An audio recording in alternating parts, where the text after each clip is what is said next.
ہدایہ مجلد ثانی کا سبق نمبر 5۔ حضرت مصنف رحمۃ اللہ علیہ آگے مسئلہ ذکر کر رہے کہ ومن مَسَّتْهُ امرأة بشہوۃ، اگر ایک شخص کو کسی عورت نے شہوت کے ساتھ ہاتھ لگایا، چھو لیا، مس کیا کسی حصے کو، حرمت علیہ امہا وابنتہا، اب اس شخص پر جس کو اس خاتون نے ٹچ کیا تھا، اس شخص پر اس خاتون کی ماں بیٹی حرام ہو گئی۔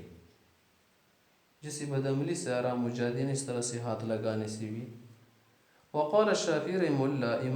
امام شافعی رحمہ اللہ فرماتے لا تحرم یا لا تحرم، کہ ماں بیٹی اس کی حرام نہیں ہوتی۔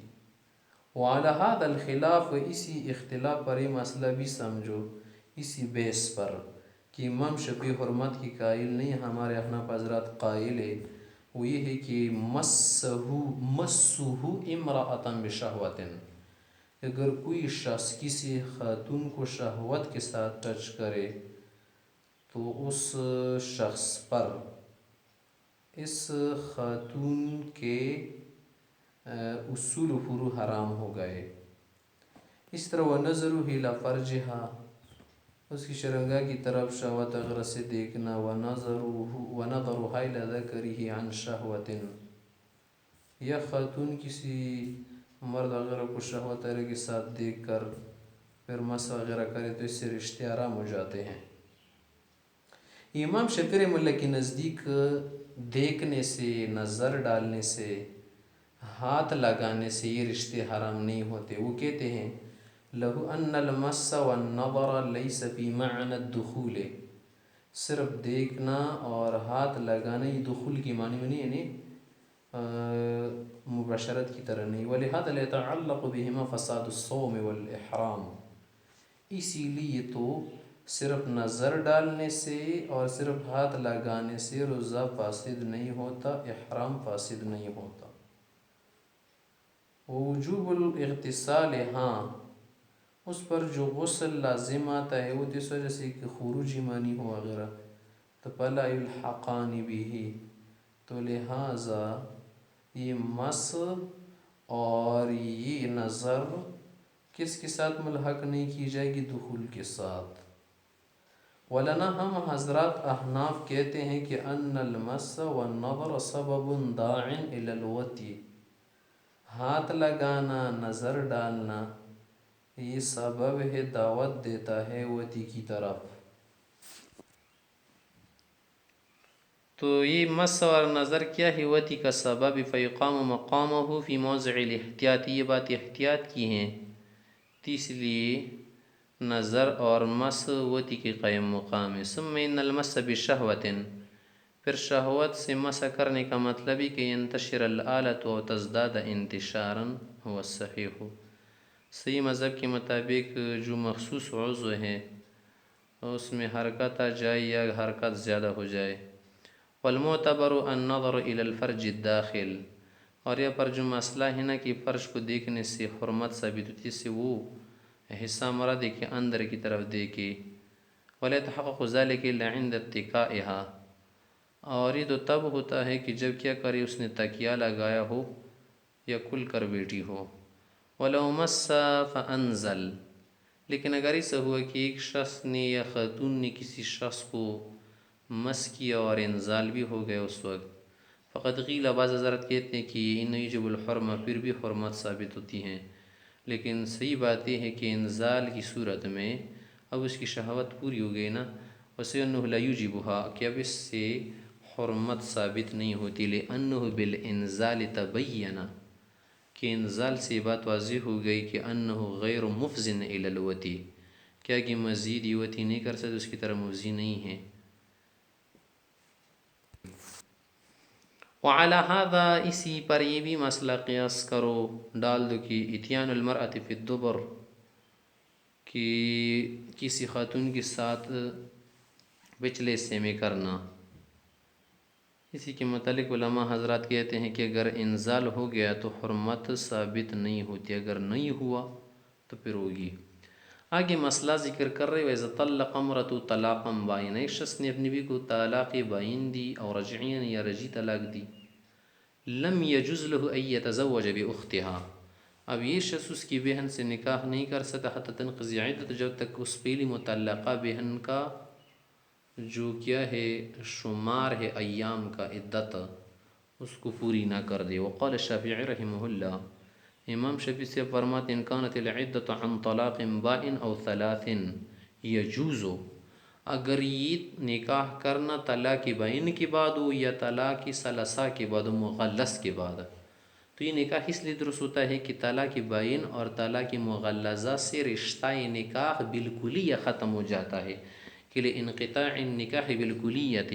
نکاح بالکلیہ منقطع ہوا ختم، اعمالا للقاطع، یا پر جو قاطع ہے نا طلاق کی کاٹنے والی چیز، اس کو ہم عمل دیتے ہیں، اس کو کیا کرتے اپلائی کرتے ہیں، اسی سے تو کہتے ہیں کہ وَلِهَذَا لَوْ وَتِيَهَا مَعَ الْعِلْمِ بِالْحُرْمَةِ، کہ اگر ایک شخص نے اپنی بیوی سے جمع کیا اور ساتھ ساتھ اس کو پتہ تھا کہ طلاق بین کے بعد یہ مجھ پر حرام ہو گئی، تو اس پر زنا کی حد جاری ہو جاتی، کیونکہ تو اجنبی عورت کی طرح ہوا، تو یجب الحد، اس پر حد آ جاتی ہیں۔ ولانا کہتے کہ نہیں، ان نکاح الاولی، پہلی مطلقہ عورت کا نکاح ابھی بالکل ہی ختم نہیں ہے، بعض صورتوں میں باقی ہے، قائم لبقاء احکام ہی، کہ اس کے بعض احکام باقی ہے، کیسے کالنفقۃ، جب تک عدت گزار رہی ہو خاوند نفقہ دے گا، والمنع، اسی طرح سے اسے روک دے گا، گھر سے نکالنے نہیں دے گا، نکلنے بھی نہیں دے گا، والفراش، اور اسی طرح سے اب اس کا فراش کیا ہے قائم ہے۔ اور جس قاطع کے متعلق کہہ رہا ہے کہ طلاق تو قاطع ہیں، کاٹنے والی ہے، تو ہم کہتے نہیں، اس کا عمل کچھ مؤخر ہوا، القاطع تأخر عمله، اب تک اس کا عمل مؤخر، ولہذا بقی القید، اس لیے قید باقی ہے، مانا گھر سے نکلنی نہیں دی گئی۔ والحد لا یجب علی اشارت کتاب الطلاق، اور اگر کوئی شخص مطلقہ خاتون سے بھی اسے کیا کر دے جمع کر دے، تو جو کیا ہے کتاب الطلاق ہے اس کے مطابق تو اس پر حد نہیں آتی۔ کتاب الطلاق سے کیا مطلب ہے؟ یعنی جو کیا ہے مسئلہ ہے بڑی کتابوں کا، اس میں یہی آیا ہے کہ اس سے حد نہیں آتی۔ وعلی عبارت کتاب الحدود، لیکن اگر کتاب الحدود کی عبارت کو دیکھا جائے اس پر لیتی ہوئے، یجب، تو پھر حد واجب ہو جاتی ہے، کہ لأن الملک قد زال فی حق الحل، کہ اب ملک زائل ہوا کیونکہ خاتون اس کے لیے حلال نہیں ہے، اجنبیہ بن گئی ہے، فیتحقق الزنا، گوئی زنا بن گیا جمع، ولم یرتفع فی حق ما ذکرنا، اور جو ہم نے ذکر کیا اس کے حق میں یہ مرتفع نہیں، ختم نہیں ہے، یعنی ملک ابھی تک ختم نہیں ہے، فیصیر جامعا، اب یہ کیا بن گیا جمع کرنے والا۔ آگے مسئلہ ذکر کر رہے، محرمات کا سلسلہ چل رہا تھا نا کہ کون سی عورتوں سے نکاح حرام نہیں کرنا چاہیے، تو کہہ رہے کہ وَلَا يَتَزَوَّجُ الْمَوْلَى أَمَتَهُ، کہ مولا جو ہے نا آقا، وہ اپنی باندی سے نکاح نہیں کرے گا کیونکہ وہ نکاح کے بغیر بھی حلال ہے۔ وَلَا الْمَرْأَةُ عَبْدِ، اسی طرح سے کوئی سیدہ ہو وہ بھی اپنے غلام سے نکاح نہیں کر سکتی، لأن النکاح مشروع الا مثمرا بثمرات مشترکۃ بین المتناکحین،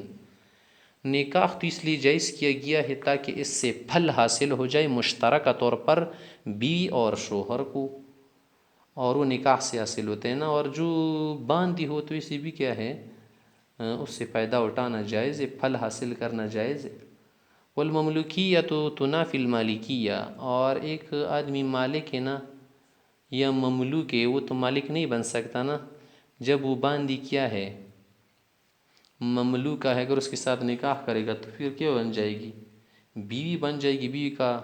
درجہ الگ ہوتا ہے، باندھی کا الگ ہوتا ہے، اور ایک غلام ہے جب وہ شادی کرے گا تو شوہر بن جائے گا نا اپنی سیدہ کا،